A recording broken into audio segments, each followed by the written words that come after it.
Meu nome é Luiz Rodrigues, sou professor aqui do Departamento Acadêmico de Mecânica da Universidade Tecnológica Federal do Paraná.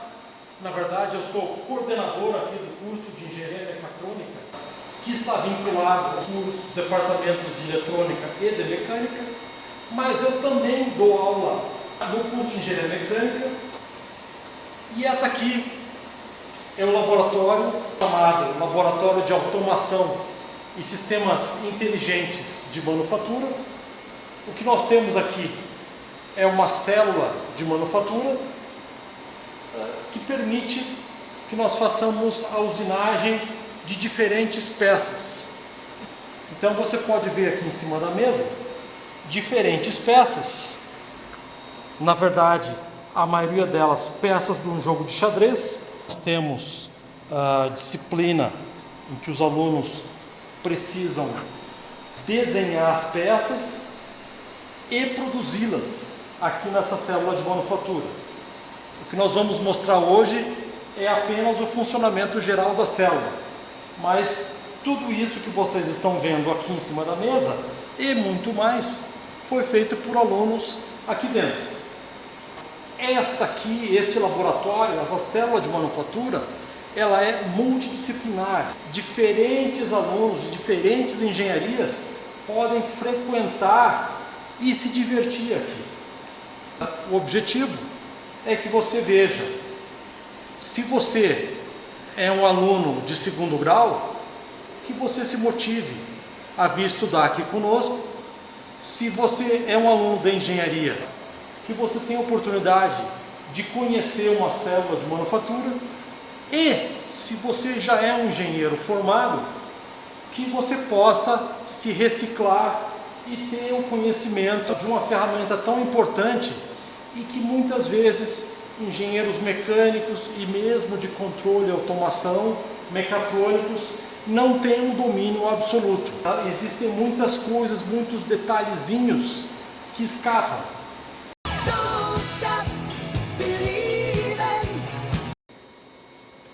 Mostrar aqui o nosso robôzinho que compõe a nossa célula de manufatura. Sim, a nossa célula de manufatura é bastante antiga, ela é de 1996. Então você vai dizer, puxa vida, estou perdendo meu tempo assistindo a essa apresentação. Negativo. Por quê? Quando você estiver na indústria, nem tudo que você vai encontrar é o estado da arte. O que a empresa espera é que você tire o máximo dos recursos que você tem. E você vai ver que mesmo nessa célula de manufatura de 1996, nós conseguimos fazer todas as atividades de uma célula moderna. Como? Aí você vai ter que assistir as nossas gravações. Inicialmente, aqui a gente tem um robozinho da Mitsubishi, um RDN1.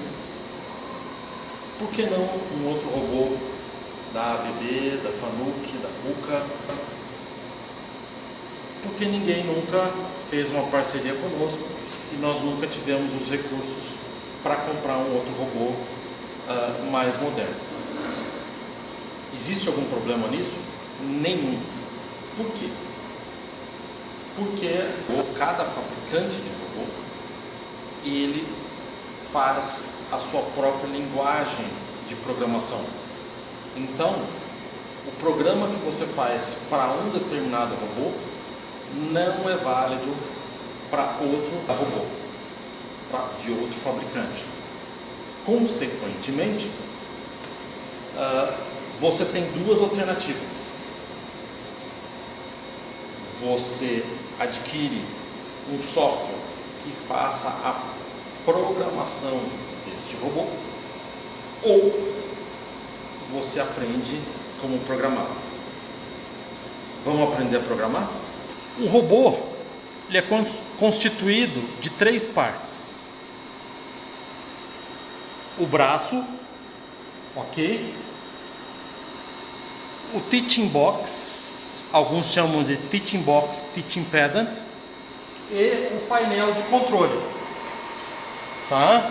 É aqui que ficam as fontes, o controle, os drivers do robô. Quando você quer controlar manualmente um robô, você usa o Teaching Box. Neste nosso robô, que é um robô já antigo, o Teaching Box é bastante simples. Na verdade, a diferença desse Teaching Box para os Teaching Box novos é que os novos eles têm um IHM, ou seja, eles têm uma tela equivalente a uma tela de computador que permite que você também digite, também escreva o programa ao mesmo tempo que você movimenta o robô.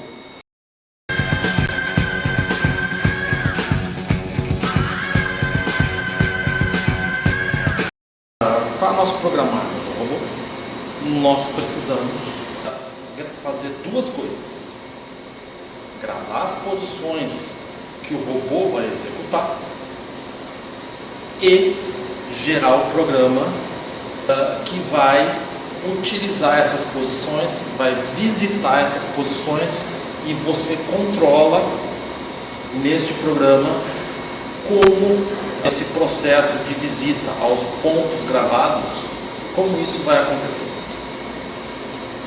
Vamos lá?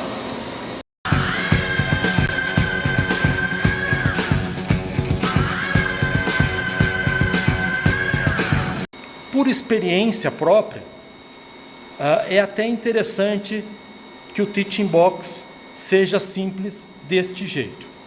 Então eu vou mostrar para vocês como ele funciona. Inicialmente, esses botões brancos, eles permitem controlar as diferentes juntas do robô. O primeiro passo para mexer no Teaching Box é, neste caso, colocar o Teaching Box na posição ON. ON quer dizer que ele está na posição manual. Então, eu coloco na posição ON e eu consigo movimentar. Este robô, ele tem 5 graus de liberdade. Ele se parece muito com o nosso corpo humano. Então veja que aqui eu estou apertando e movimentando a primeira junta, que corresponde à base do robô ou à nossa cintura. A segunda junta corresponde ao nosso ombro. Então basta que você mantenha o dedo apertado, o robô vai se movimentar. A terceira junta corresponde ao nosso cotovelo.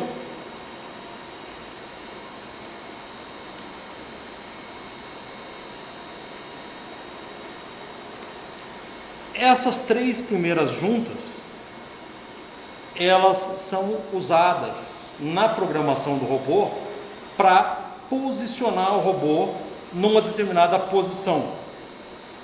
As últimas juntas, no caso deste robô aqui, as 2 últimas juntas, no caso dos robôs de 6 juntas, as 3 últimas juntas, você usa as últimas juntas para direcionar o robô. Então, nesse caso, essas últimas juntas correspondem ao nosso punho, né? Se você olhar, o nosso punho tem este movimento, ele tem este movimento e ele também tem este movimento. Só este último movimento que este robô aqui que nós dispomos, ele não vai ser capaz de executar. Então, se eu apertar essa primeira junta, que é a 4ª junta, a primeira junta do pulso,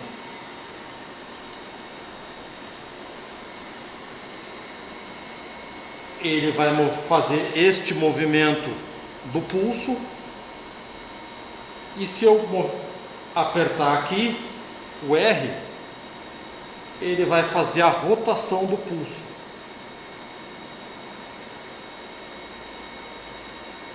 Com isso eu posso não apenas levar o robô a uma determinada posição, mas eu posso orientar o robô na direção que eu quiser. Ok? Bom, pessoal, vamos aprender a gravar as posições de um robô. Quando você quer programar um robô, você tem que se preocupar com duas coisas: as posições que o robô vai executar e o programa do robô que ele vai executar. Então, nessa parte, eu vou mostrar como gravar as posições de um robô. Bom, agora nós vamos gravar as posições, vamos começar a gravar posições. A primeira coisa que você faz quando você quer gravar uma posição do robô, ou quando você liga o robô, você tem este botão chamado NST. Então você aperta o NST e você aperta o Enter. Olha o que ele está fazendo. Ele está levando o robô até a posição em que ele permite zerar todas as coordenadas de todas as juntas do robô. Uma vez feito isso, nós podemos movimentar o robô. A primeira coisa, primeira posição, no caso, nós queremos pegar esta peça e queremos colocar esta peça aqui dentro. Quando você vai gravar as posições, uma coisa muito importante, você precisa deixar gravados ou anotado quais vão ser as posições que você vai gravar deste robô, ok? Nós vamos iniciar gravando pela posição 72. Por que nós vamos começar gravando pela posição 72? Você precisa se lembrar que há dois tipos de posições que um robô pode executar. Existem as posições relativas e existem as posições críticas. As posições relativas, por exemplo, uma posição de aproximação acima da peça, ela não oferece risco de colisão. Então, se ela estiver um pouco mais para cima, um pouco mais para baixo, tudo bem. Por isso ela é chamada de uma posição relativa. Agora, uma posição crítica é uma posição em que você tem um risco de colisão. Então, quando você está numa posição crítica, você tem que tomar mais cuidado. Por causa disso, nós vamos começar a gravação pela posição 72, que é uma posição crítica. Ok? Vamos então. Inicialmente, o robô está numa posição de descanso. Eu vou trazer ele para uma posição próxima da peça. Então eu vou deslocar rapidamente ele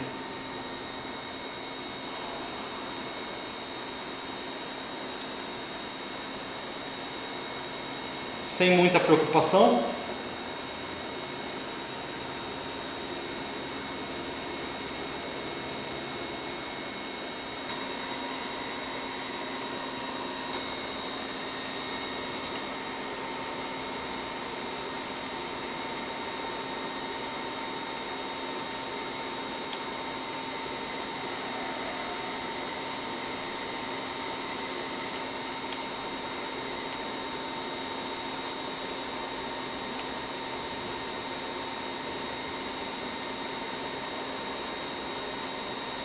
O que eu fiz aqui? Eu quero que o robô fique numa posição em que o punho fique na horizontal, ok? E eu quero que esse cabo fique para cima, para ele não bater aqui no pallet.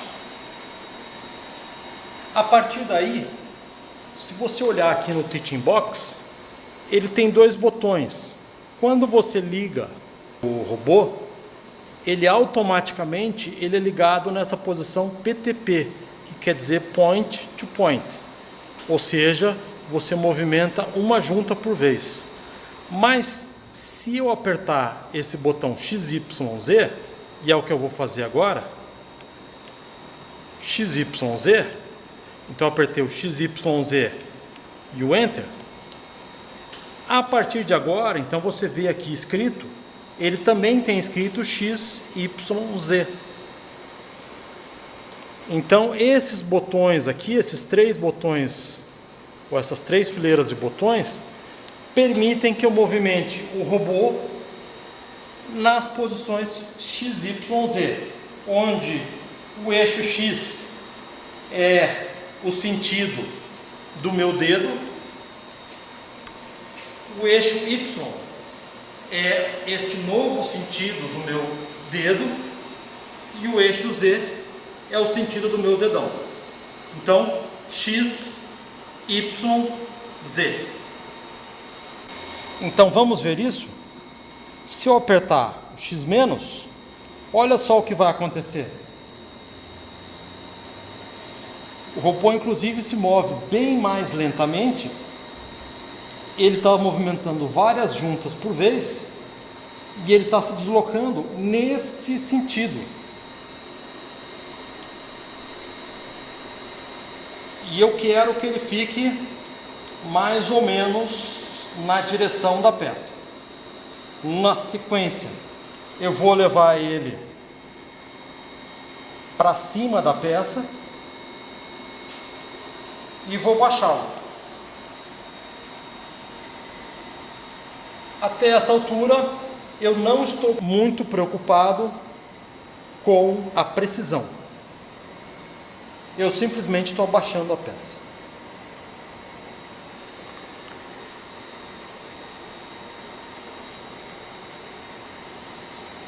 E vou seguir abaixando até a posição mais baixa possível que eu possa pegar a peça.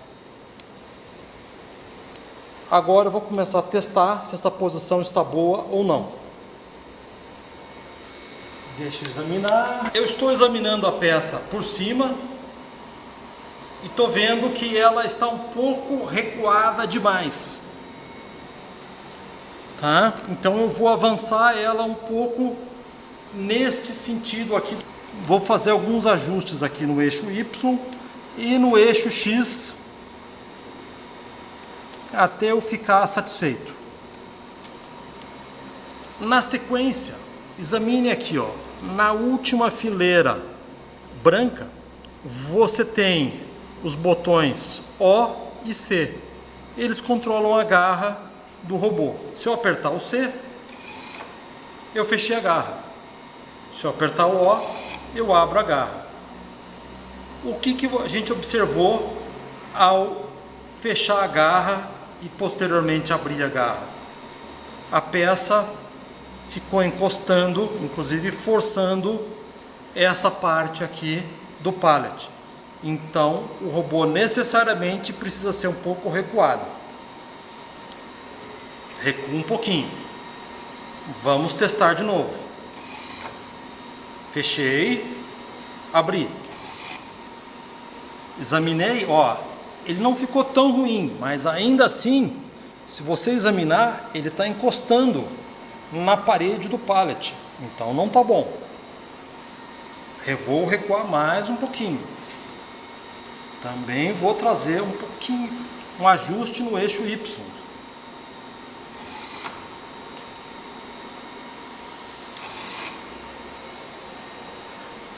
O eixo Y ainda não está bom.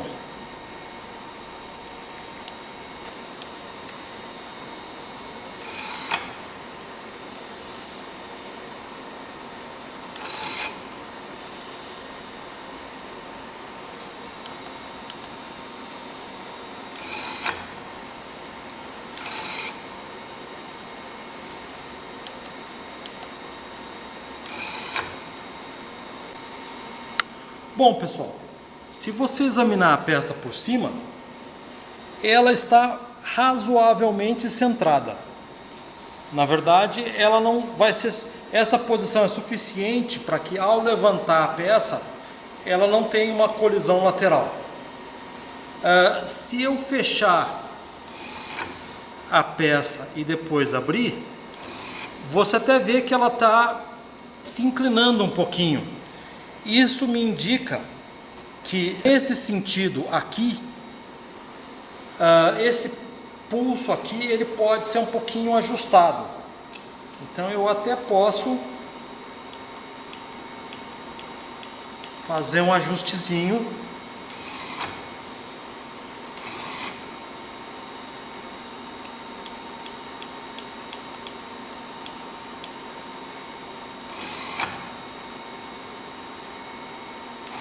Eu posso ir ajustando até que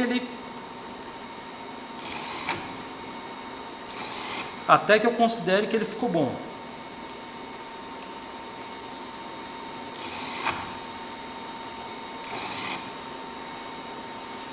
Acho que ele ficou...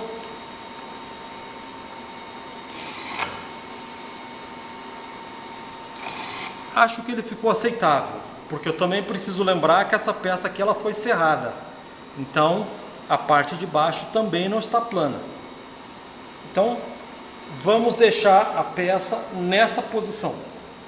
Eu apenas queria comentar os ajustes que você pode fazer. Gostei dessa posição? Então vou gravar essa posição. PS, que quer dizer Position Set.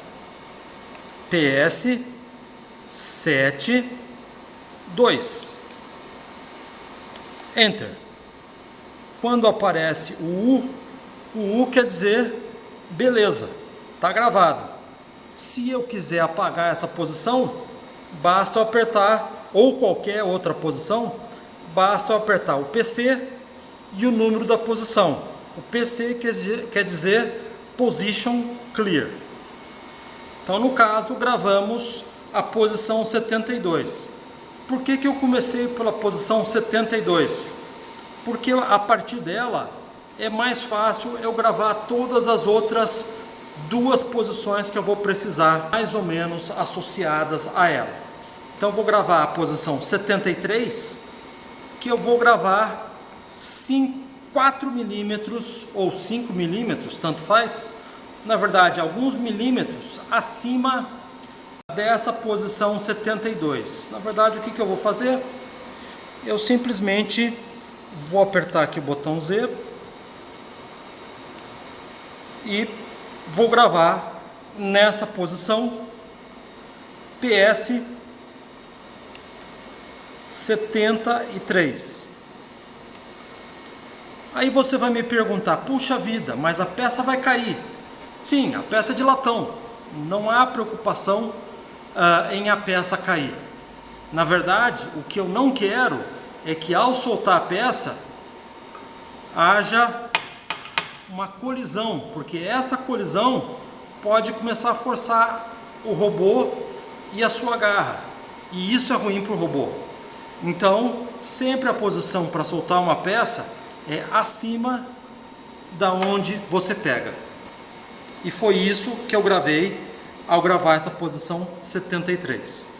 E agora vou gravar mais acima ainda a posição relativa, que é a posição 71. Na verdade, basta ser acima numa posição livre de colisão. Aqui, por exemplo.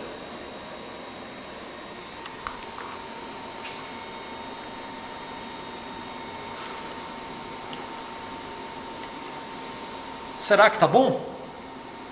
Vamos ver então essas três posições. Gravei o 71.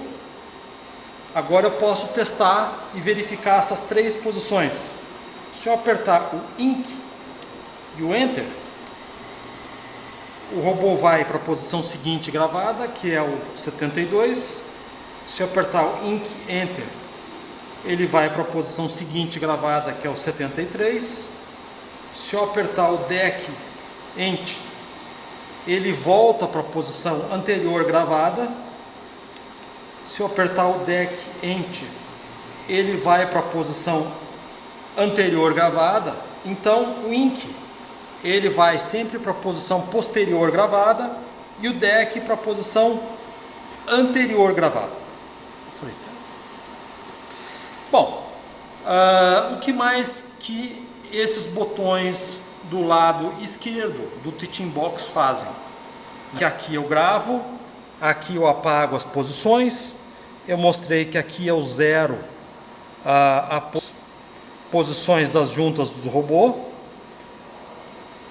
Nesse botão, esse botão serve para mostrar a pose 0 do robô. Então, se eu apertar ORG de origem e Ent, o que o robô vai fazer é te mostrar qual é a pose 0 dele. Para projetar um robô, todo projetista de robô precisa definir essa pose 0. E para regular um robô, você também precisa dessa pose 0. Então essa é uma pose de referência. Na sequência, esses dois botões são para transmissão e leitura de dados do computador para o robô. Na verdade, nós não vamos usar ele. Esse botão permite que eu vá para uma posição que eu tenha gravado. Então, por exemplo, se eu apertar MOV 71 Enter, ele vai para a posição 71 que eu acabei de gravar. Você pode estar se perguntando: puxa vida, mas o robô só anda nesta velocidade?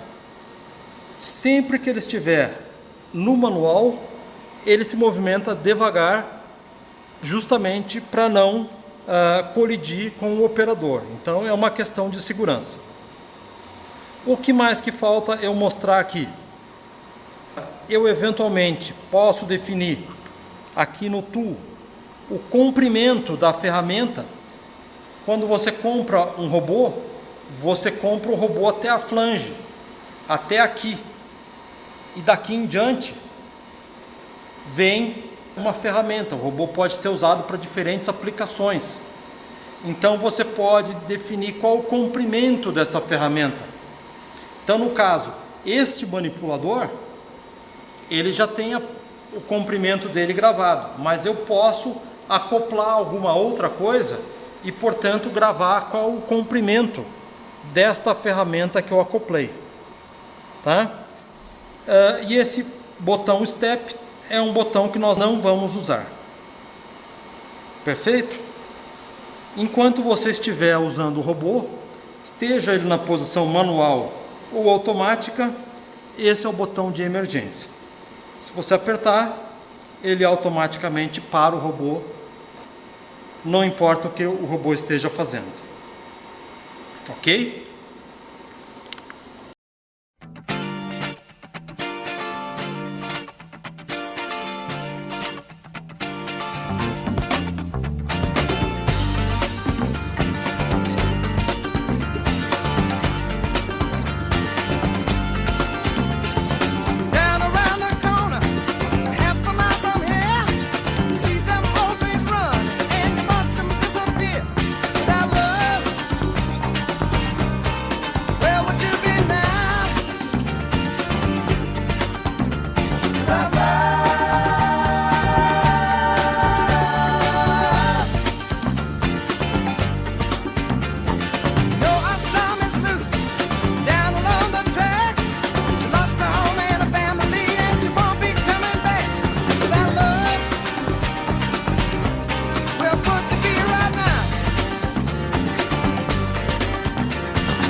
Illinois Central in the southern